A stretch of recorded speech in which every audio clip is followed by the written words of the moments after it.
پرانے زمانے میں کسی بادشاہ کے دربار میں چند درباری بحث کر رہے تھے کہ عبادت کے دوران خصوصاً نماز کی حالت میں انسانی دماغ میں شیطانی وساوس کی وجہ سے انسانی دماغ منتشر ہو جاتا ہے اور عبادت کا سارا اثر زائل ہو جاتا ہے۔ لیکن بادشاہ اس بات سے انکاری تھا۔ اس کا کہنا تھا کہ اگر انسانی شعور کی اللہ تعالیٰ کی عزت و عظمت اور جنت و دوزخ کی سزا و جزا کی ذرا سی بھی اہمیت ہو تو وہ کبھی بھی ایسے خیالات کو پیدا ہونے نہیں دے سکتا۔ آخر بادشاہ نے ان کو سبق سکھانے اور بات سمجھانے کے لیے ایک ترکیب سوچی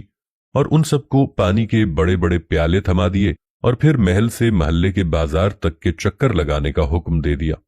اور ساتھ ہی ساتھ یہ بھی تائید کی کہ خبردار، کسی کے پیالے میں سے ایک پانی کا قطرہ بھی چھلک کر زمین پر گرا تو اس کا سر ادھر ہی قلم کر دیا جائے گا، اور تم میں سے جو بھی اس کام کو کامیابی سے سر انجام دے گا اس کو بیش بہا قیمتی تحائف دیے جائیں گے۔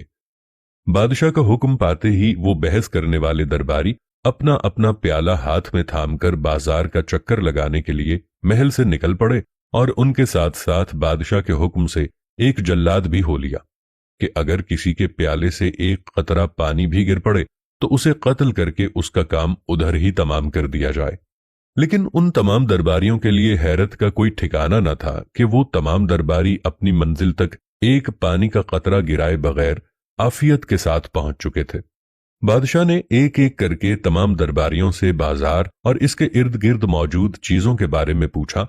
تو ہر ایک بولا کہ حضور، سر قلم ہونے کا ڈر تھا اور انعام پانے کی چاہ رہی،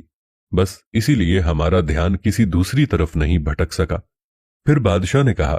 اچھا چلو ٹھیک ہے، اب یہی پیالہ اٹھاؤ اور دیکھاؤ کہ بازار میں کیا کیا اور کون کون موجود ہے، اور پیالے میں موجود پانی کی فکر نہ کرو۔